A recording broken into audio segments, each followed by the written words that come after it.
Parce qu'il faut dire que faire du sky ne vous suffisait pas, donc vous êtes allé plus loin encore, vous avez voulu battre des records. Quel genre de record? Alors j'ai commencé en fait en 2014, donc on va dire voilà, changement d'activité sur la partie purement professionnelle, donc de responsable commercial et technique. Et je me dis, je vais me relancer dans le sport de haut niveau. Ouais, j'étais pas tout jeune, je suis pas tout jeune. Mais il n'y a pas de raison. Non, il n'y a pas de raison. Je pense que j'avais largement la capacité. Puis après, il y a aussi une notion d'expérience. Et on le voit en fait dans pas mal de sports.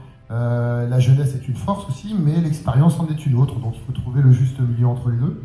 Et donc je me suis lancé sur le record handisport à la voile, donc que j'ai depuis 2014, donc sur 500 mètres, avec une vitesse de 80 km/h de moyenne. Sur 500 mètres, qui a été fait en Namibie, donc tout support voile confondu. Et en même temps, donc j'étais content, c'était quand même une belle perf. Et en même temps, quelque part, pour certains, ça n'est qu'un record en e-sport. C'est malheureux, mais même si les mentalités évoluent beaucoup. Je fais des conférences, business maintenant avec Marc Leroux sur le business et le sport, et sur le handicap aussi de mon côté. Mais à un moment, un record en 10, c'est un record en 10. C'est malheureux, mais c'est comme ça. Et donc, j'ai continué mon petit bonhomme de chemin. En 2015, je suis 4e français sur le championnat de race, de foil, ce qui permet de voler au-dessus de l'eau. Voilà. En 2016, je bats le record entre Saint-Malo et Jersey. Donc, c'est 70 km. Ouais. Et puis on l'a fait en binôme, on a fait l'aller-retour tant qu'à faire. On a battu le bateau, et c'était un 50 pieds qui avait un trimaran 50 pieds, donc ceux qui font la route du Rhum qui avaient le record. Et on l'a quasiment diminué par 2. Combien vous avez mis? On a mis 2h05 et le record est à 3h48, je crois. Ça fait combien de moyenne ça? C'était pas. Ouais, pour nous c'est pas très passé. Si, mais c'est dur, c'est de la haute mer, ça veut dire que. Ouais, c'est 35 km de moyenne, mais c'est de la haute mer, ouais, on est vraiment dans la haute mer. Et puis donc en 2016, pour finir, je fais le championnat du monde de kite, valide évidemment. Je suis 7e, une belle perf aussi, très content. Et en 2017, je m'attaque à un record un peu fou, un partenariat avec la SNSM. Je décide de partir de Brest et de rejoindre Lorient par les îles du Ponant. Donc c'est toutes les îles qu'on connaît de nom, Belle-Île, Watt, Edic, Molène, Ouessant, etc. Donc c'est un parcours de 470 km en une semaine. Le job, c'était une île par jour, quelles que soient les conditions météo. Et on a fait le job.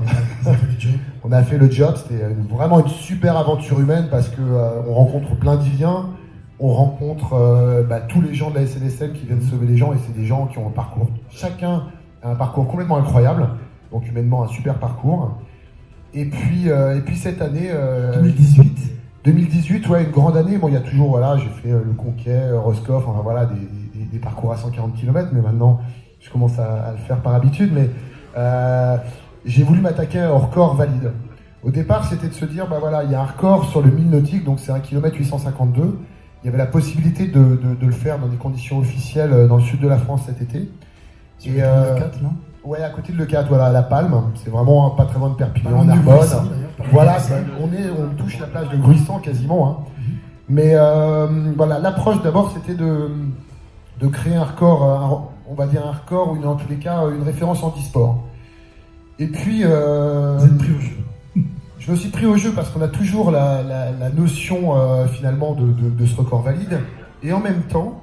on va dire l'organisation des records internationaux a un petit peu été modifiée avec la voile internationale entre 2014 et là.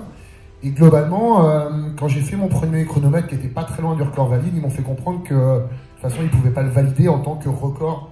J'étais l'homme le plus rapide du monde en e-sport, mais c'était pas un record du monde. Et voilà, ça m'a un peu énervé. Ouais, exactement. Et avec l'organisateur, on s'est dit ok. On joue à ça, on va battre le record. On va jouer. Et on a battu le record. Donc voilà, ça paraît être un sport individuel, mais c'est vraiment un sport d'équipe parce que derrière il y a une équipe.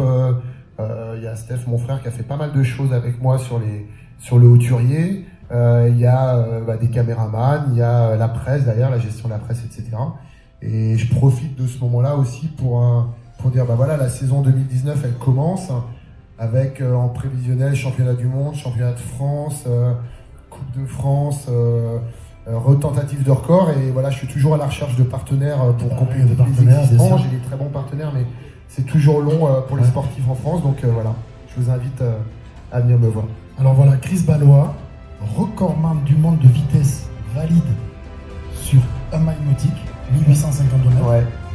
à la moyenne de 35,78 nœuds, soit une vitesse de 66,26 km/h. C'est exact. Moi je n'ai qu'un mot, bravo. Bravo Chris Valois. Merci. Merci à tous. Merci vraiment. Merci.